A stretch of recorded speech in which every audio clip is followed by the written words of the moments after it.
வணக்கங்க, நான் உங்க சமையல்காரர் பொண்ணு. இன்னைக்கு நம்ம சமையல்காரர் பொண்ணுலிங்க பார்க்க போறது தட்டு வடைங்க. ரொம்ப ஈஸியா எப்படி தட்டு வடை செய்யலான்னு வாங்க பார்க்கலாம். நான் தட்டு வடை செய்யறேங்க. 1 டம்ளருக்கு இட்லி அரிசி எடுத்துருக்கேங்க. இதில் நல்லா 2 டைம் களைஞ்சிட்டுங்க. 5 மணி நேரத்துக்கு முன்னாடியே நான் ஊற வச்சுட்டேங்க. இது வந்து கடலைப்பருப்புங்க. கடலைப்பருப்பு வந்து இதையும் 2 டைம் களைஞ்சிட்டு அரிசி ஊற வைக்கும் போதே இதையும் நான் தனியாக ஊற வச்சுட்டேங்க. இது ஒரு கொத்துக்கு கருவேப்பிலையை கொஞ்சம் பொடி பொடியாக நறுக்கி வச்சுருக்கேங்க. இது 2 வரமிளகாய் எடுத்து வச்சுருக்கேங்க. வரமிளகாய் வந்து இந்த அளவுக்கு போட்டோன்னா காரம் கரெக்டாக இருக்குங்க. இதில் நிலக்கடலை எடுத்து வச்சுருக்கேங்க. அரிசி எந்த டம்ளரில் போட்டனோ அதே டம்ளரில் 1/2 டம்ளருக்கு நிலக்கடலை எடுத்து வச்சுருக்கேங்க. இதுவும் அதே மாதிரி அதே டம்ளரில் 1/2 டம்ளருக்கு பொட்டுக்கடலை எடுத்து வச்சுருக்கேங்க. இது வந்து சட்னி கடலைன்னு கூட சொல்லுவாங்க. இதில் வந்து ஓமக்கல் எடுத்து வச்சுருக்கேங்க. இது போடும்போது நம்மளுக்கு தட்டுவடை நல்லா மனமாக கிடைக்குங்க. இதில் பெருங்காயம் இருக்குங்க. நம்ம கொஞ்சோண்டு போட்டுக்கலாம். இப்போ மிக்சி ஜார்லிங்க இந்த பொட்டுக்கடலையை போட்டு நல்லா பவுடராக அரைச்சி ஃபஸ்ட்டு எடுத்துக்கலாங்க. பொட்டுக்கலையே நல்லா பொடியாக அரைச்சிட்டேங்க. இது வந்து ஒரு மிக்சிங் பவுலில் போட்டுக்கலாங்க. இந்த நிலக்கடலையும் இப்போ அரைச்சிட்டு வந்துடுறேங்க. இப்போ இது தண்ணி ஊற்றாம நல்லா 2 சுற்றி எடுத்துட்டேங்க. இப்போ இதில் கொஞ்சம் தண்ணி ஊற்றி நல்லா மையாட்ட அரைச்சிட்டு வந்துடுறேங்க. கடலக்கொட்டை பார்த்தீங்கன்னா பச்சை கடலை தாங்க. இப்போ இந்த நிலக்கடலையே அரைச்சாச்சுங்க. இதை இதுக்குள்ளே ஊற்றிடலாங்க. இப்போ இந்த அரிசியும் நல்லா தண்ணி வடிச்சிட்டுங்க கொஞ்சம் கெட்டியாக அரைச்சி எடுத்துகிட்டு வந்துடுறேங்க.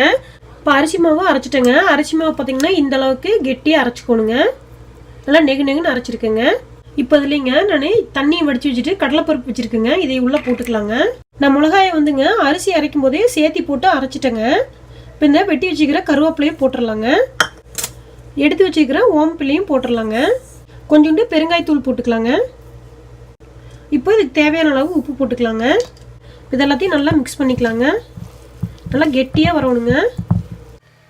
நல்லா இந்த அளவுக்கு கெட்டியாக பிணைஞ்சிக்கணுங்க. அதனால தான் மாவு அரைக்கும் போதே நம்ம தண்ணி ஊற்றாமல் கெட்டியாக அரைச்சிங்கன்னா உங்களுக்கு இந்த அளவுக்கு கெட்டியாக கிடைக்கும். சப்போஸ் உங்களுக்கு கொஞ்சம் மாவு தண்ணியாட்ட போயிடுச்சிங்கன்னா கொஞ்சோண்டு அரிசி மாவும் கொஞ்சோண்டு பொட்டுக்கலையை அரைச்சி அந்த மாவையும் சேர்த்திட்டிங்கன்னா உங்களுக்கு கெட்டியாயிருங்க. தட்டுவடையை தட்டிடலாங்க. மாவில் அதுக்கு நான் சின்னதாக உருண்டை பிடிச்சி வச்சுருக்கேங்க. இதை வந்து ஒரு ஜிப்லாக் பேக் மேலே வச்சுருக்கேன். இதில் வந்து எண்ணெய் தொடைய வச்சுருக்கேங்க. இப்போ இந்த பேக்கை மேலேயும் இன்னொரு மிளகாய் கவர் போட்டுங்க இந்த மாதிரி பூரி தேக்கிற மிஷின் மேலே வச்சு அமுத்தணுங்க. அப்படியே நம்ம அமுத்தும் போதுங்க நம்மளுக்கு அழகாக ரவுண்ட் ஷேப்பில் நம்மளுக்கு தட்டு வடை கிடச்சிருங்க. எல்லா தட்டு வடையுமே நம்மளுக்கு ஒரே சைஸில் கிடைக்குங்க. இதை எடுக்கிறது வந்து ரொம்ப ஈஸி. எடுக்கிறது பார்த்தீங்கன்னா உங்களுக்கு அழகாக கையில் எடுத்து வந்துடும். எண்ணெய்க்குள்ள வந்து நம்ம ஈஸியாக அதை போட்டுக்கலாங்க. பூரி அமுத்துற மெஷின் இல்லாட்டிங்க இந்த மாதிரி ஒரு கவர் மேலே எண்ணெய் தொடவிங்க. நான் தட்டு வடைக்கு ஒரு சின்ன பால் மாதிரி செஞ்சுட்டேங்க. இப்போ அது மேலே மறுபடியும் இன்னொரு கவர் போட்டுக்கோணுங்க. நான் ஒரு ஜிப்லாக் பேக்கை வந்து நீளமாக கட் பண்ணி வச்சுருக்கேன். அதனால் உங்களுக்கு உள்ளே வச்சுட்டு மறுபடியும் திருப்பி நீங்கள் பேப்பரை மடக்கும்போது உங்களுக்கு கரெக்டாக இருக்கும். இந்த மாதிரி ஒரு வெயிட்டு இல்லாட்டி இடிகள் எடுத்துட்டுங்க இப்படி நம்ம நல்லா வச்சு ப்ரெஸ் பண்ணணுங்க. ப்ரெஸ் பண்ணி எடுத்திங்கனாலும் உங்களுக்கு அழகான ஷேப் கிடச்சிரும். நம்ம கையில் தட்டுறத விட இந்த மாதிரி பண்ணாங்கன்னா உங்களுக்கு எல்லாமே ஒரே மாதிரி தட்டுவோட கிடைக்கும். இந்த இருக்கிற மாவையும் எல்லாத்தையும் ஒரே மாதிரி அழகாக பால்ஸ் பிடிச்சி வச்சுட்டோங்கன்னா நம்ம ஈஸியாக தட்டி எண்ணெயில் போடுறதுக்கு வசதியாக இருக்குங்க. எண்ணெய் நல்லா சூடாயிருச்சுங்க. நம்ம தட்டி வச்சுக்கிற தட்டு வடையை ஒன்றொன்னா எண்ணெயில் போட்டு எடுத்துக்கலாங்க. அடுப்பு வந்து கொஞ்சம் மீடியம்லேயே இருக்கட்டுங்க. தட்டுவடை அதுவே வெந்து மேலே எலும்பி வருங்க. அதுக்கப்புறம் நம்ம திருப்பி விட்டுக்கலாங்க. கொஞ்சம் பெரிய வடசட்டியாக வச்சோங்கன்னா ஒரே அடசல்ல 2-3 போட்டு எடுத்துக்கலாங்க. இப்போ தட்டுவடை நல்லா வெந்துருச்சுங்க. ஓசை வந்து ஓரளவுக்கு அடங்கிருச்சுங்க. இப்போ நம்ம தட்டுவடையை எடுத்துடலாம்.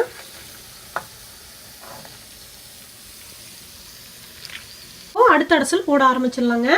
இது பார்த்தீங்கன்னா ரொம்ப மெல்லிசாக தட்டியிருக்கேன். நம்ம கையில் தட்டினோன்னு வச்சுக்கோங்க இந்த அளவுக்கு மெல்லிசாக தட்டவே முடியாதுங்க. ஆனால் எவ்வளோ மெல்லிசாக வந்திருக்கு பாருங்க. இதில் பிளேட்டில் வச்சுட்டு காட்டுற பாருங்க. அப்படியே லேசாக வந்திருக்கு. பேப்பர் மாதிரி வந்திருக்கு.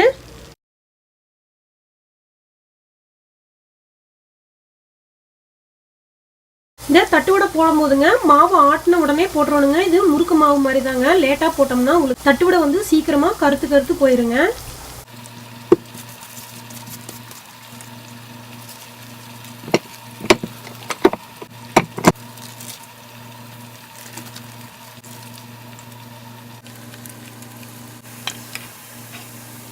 எண்ணெயும் பார்த்தீங்கன்னா தட்டுவடை அந்த அளவுக்கு குடிக்கலிங்க. இப்போ நான் எல்லா தட்டுவடையும் சுட்டு எடுத்துட்டேங்க. இடமும் பார்த்தீங்கன்னா ரொம்ப கஜகஜன்னு ஆகலை. நம்ம ஏதாவது நாளைக்கு என்ன பண்ண செஞ்சோம்னா இடமே கஜகஜன்னு ஆயிரும். இப்போ இந்த ஒரு பேப்பரை மட்டும் மடக்கி போட்டாங்கன்னா நம்மளுக்கு ஃபுல்லாக க்ளீனாக இருக்கும். இவ்வளோதாங்க, சூப்பராக தட்டு வடை ரெடி ஆயிடுச்சு. நான் தட்டு வடை சுடுறதுக்கு 1/2 மணி நேரம் கூட ஆளுங்க, ரொம்ப ஈஸியாக செஞ்சாச்சு. நிறைய பேர் வந்து எனக்கு பலகாரம் சுடுறக்கே வராதுன்னு சொல்கிறவங்க கூட இந்த மாதிரி நீங்கள் தட்டு வடை செஞ்சு பாருங்கள். 100% வந்து உங்களுக்கு சக்ஸஸாக இருக்கும். நீங்களும் கண்டிப்பாக இந்த ஈஸியான தட்டு வடையை உங்கள் வீட்டில் செஞ்சு பாருங்கள். எப்படி இருந்துச்சுன்னு உங்கள் கமெண்ட்ஸ் எனக்கு சொல்லுங்கள். இந்த வீடியோ உங்களுக்கு பிடிச்சிருந்துச்சிங்கன்னா சமையல்காரர் பொண்ணுக்கு சப்ஸ்கிரைப் பண்ணுங்க. உங்கள் ஃப்ரெண்ட்ஸ்க்கும் ரிலேட்டிவ்ஸ்க்கும் ஷேர் பண்ணுங்க. நான் இன்னொரு சூப்பரான வீடியோவோட உங்களை சந்திக்கிறேங்க. தேங்க்யூங்க.